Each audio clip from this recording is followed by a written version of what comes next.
Hey guys, before we get into today's video, I just wanted to tell you guys that the 1000 subscriber merchandise for your Roblox avatars are now on sale. If you want to go check that out, links in the description below.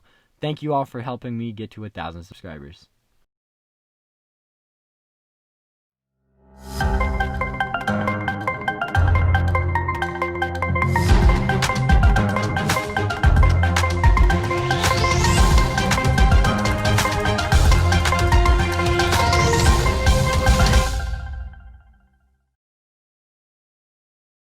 Hello everybody and welcome into Attraction Reaction Weekly Review Episode 2. If you guys do not know, I did an Episode 1 last Friday. We talked about the past 2 weeks of attractions that we've gotten from Roblox theme parks. And I did that episode to kind of give you guys an idea of what to expect from this series. And as I said in that episode, we are going to be doing this weekly on Mondays. And most of the time this show will come out on mornings, on Mondays. Today I just had some extra work to do, so it is coming out later if you are watching it on Monday. But it is here, and expect the show to be weekly unless there are no attractions to talk about. And we have actually 2 attractions to talk about this week. One that I actually left out from the episode on Friday, just in case we didn't have anything to talk about this week. And one that was actually recommended to me that I did not know about, that I will discuss in this episode, as it was a really, really cool attraction. And I did take your guys' criticism from last Friday's episode. Yes, I did say way too much in that episode, and to be perfectly honest, it's because I took terrible notes on each attraction. So I took way better notes this time, and I will definitely not say 65 times, as somebody pointed out in the comment section of that video. But with all that said, let's jump into this week's episode of Attraction Reaction Weekly Review.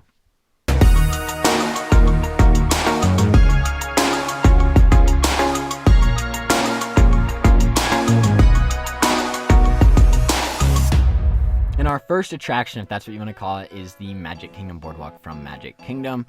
This is a new shopping district open from the Magic Kingdom on January 10th. It was announced about 4 or 5 months ago, and now we are finally getting it in January. So to start off with the good for this one, the design is really cool. I really liked the design, and I enjoyed really walking around it as well. There's a lot of little places to shop and go in, which is also really, really cool. The purple and pink color scheme also goes really, really well with their sort of blue and red color scheme for the logo, and especially it looks really, really cool at night. The store designs are also really, really cool. Some of them also had like statues in them, like one had a Dumbo statue.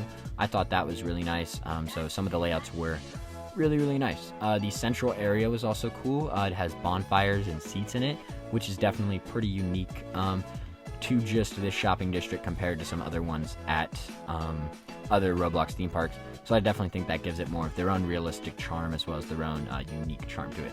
The merch is also good. It's the merch usually that we've been seeing from the Magic Kingdom group for a while now, but still, you know, they're inserting it into their downtown district. I also, like I was saying, I enjoyed the unique layout, and especially walking around seeing the illuminated signs were cool. That gave it a sense of uniqueness and realism as well.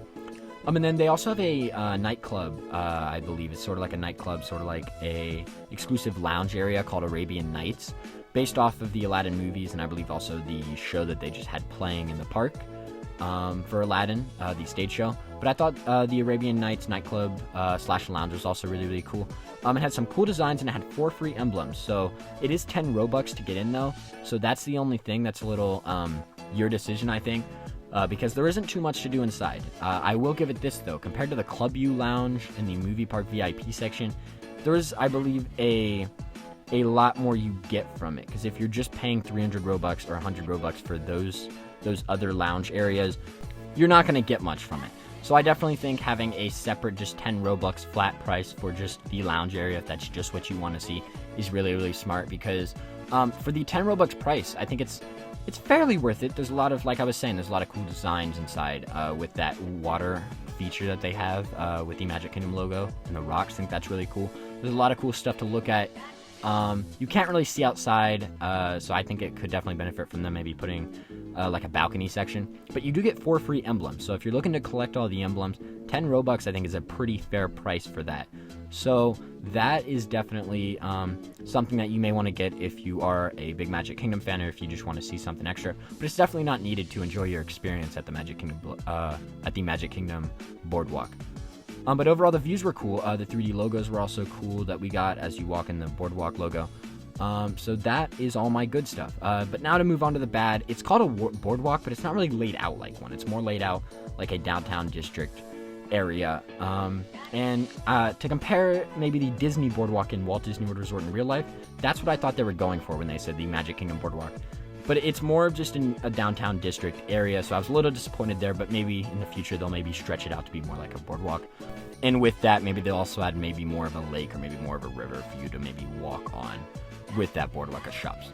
And with that, there's really not a lot of other negatives. There's just that I definitely still think City Walk is still definitely the better downtown district as it still blends that realism with that Roblox feel a little bit better. But, Magic Kingdom has their own style, and that's sort of what they pulled off here. So again, I don't think this is our best shopping district yet from Roblox theme parks, but it's still a really, really cool add-on one. So I am going to rank this one, or score this one a little bit differently from our attractions. So I'll just put up my list of the other attraction scores that I give to the other shopping district scores on the screen right now. And now I'll give you my score of the Magic Kingdom Boardwalk for a comparison. And my overall score for the Magic Kingdom Boardwalk is a 7 out of 10. And now moving on, our next attraction is Baron 1898 from the Eiffel Blocks group. This was recommended to me by a person from Discord, which I will put their username up on the screen, and I'm glad that they recommended this attraction to me because it was really, really cool. So Baron 1898 opened on January 10th with the Eiffel Blocks opening for their park, which is sort of an ongoing project of remaking I believe it's called Efteling, the real-life park in the Netherlands. And Baron 1898 was the first attraction to open up with this park. It is a roller coaster. We did see a little bit from this group at Rappa, which I will show you guys now. And they had a lot of cool stuff, and this was actually one I was really, really excited for because it seemed really unique and really different from other stuff we've seen on Roblox. So to give you guys a little bit of the story around this attraction, I'll just take this from what I've seen on the internet. This is sort of what I looked up. It says in 1898, a wealthy baron named Gustav Hoogmoed, I hope I said that right, finds a nearby cave known for its heavy gold deposits, courtesy of a spirit named the Witweaven. Again, I don't know if I said that right. The spirit tells Gustav that if he should tamper with any of the gold, he will suffer terrible consequences. Attempting to find a loophole, Hoogmoed asks for help to work in the newly opened mine. However, his idea proves unsuccessful, as many of the workers suffer from catastrophic or fatal accidents or are chased out by the Witweaven and other spirits. After the Baron is called out from his office to help with an emergency, the mine's overseer, Lars, helps guests into their mine elevator vehicles. After boarding, Lars and the machine's shop are attacked by the spirits of miners who vanished in the mine. And before it explodes, he sends the miners out of the mine, and it flies out, as we see with the coaster. So from there, the basis of this attraction was really, really cool. The entire story, that I just explained, I think that's really, really cool. It's a very immersive ride, I would say, and it's very creative. I think the detail is outstanding. I think it's really, really good. I enjoyed the color palette of sort of the brown and the teal. I also thought that was really, really cool.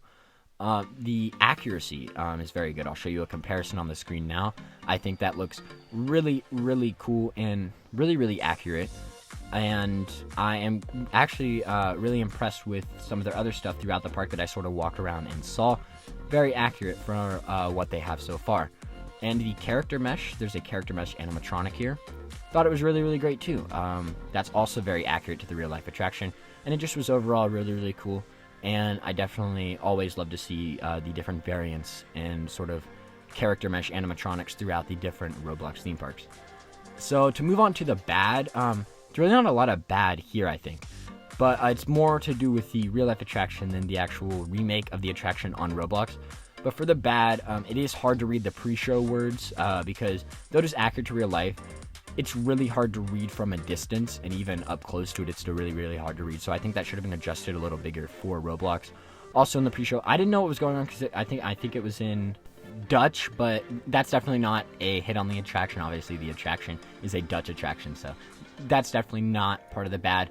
But to move on from there, the coaster itself was very short, but it is actually like that in real life. So again, that's more of a nitpick on the real life ride than the actual ride. But besides that, it did not feature projections as in the real life attraction. As in the pre-show, there's projections, and right before you launch, there's a projection.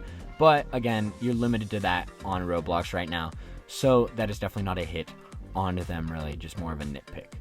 But from that, I really did enjoy this attraction. I can't wait to see more from this group. Hopefully they will get to do some other awesome dark rides from the real life park, such as there's one called Fata Morgana that I really enjoyed seeing the POV of. Also one called Symbolica, which was really cool. And then another one called Dream Flight. So there's a lot of cool attractions, and I can't wait to see more from this group. But overall, my final score for Baron 1898, I will give it an overall score of 8.2 out of 10. So with that, I really enjoyed our lineup of 2 attractions that we got this week. I definitely enjoyed walking around the boardwalk, and I definitely enjoyed checking out this new coaster. I thought it was really cool and really accurate. So from that, I want you guys to give me your thoughts on these attractions in the comment section down below. Also, leave maybe some other attractions that maybe I did not see from last week that were really cool and you would like me to check out maybe next week. And with that, I hope you all have an amazing